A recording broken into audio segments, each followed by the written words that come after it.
అందరికీ నమస్తే. Please subscribe, like, comment please. చూడండి, రెండు పెళ్లి పత్రికలే. వీటికి ఉన్న డిఫరెంట్ ఏందో చెప్తా. ఇది విజన్ త్రో, ఇది బనికొచ్చేది పాల్తో కదా.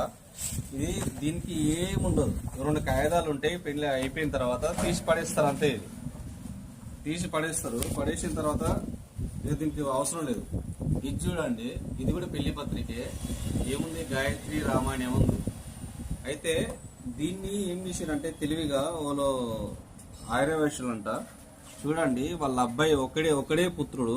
వాళ్ళ అబ్బాయికి కలకాలం గుర్తుండాలని చెప్పేసి ఈ పత్రిక తీసిరు. మేరకు తీసిరు. ఇది రామాయణం.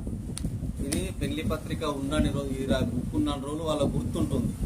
ఇలా చేయండి ప్లీజ్. ఎందుకంటే ఎవరికైనా సరే పెళ్లి పత్రిక ఇస్తే అది గుర్తుండదు, కింద పడిపోతుంటది. ఇది అనుకోండి చాలా రోజులు వచ్చేసి ఉంటది.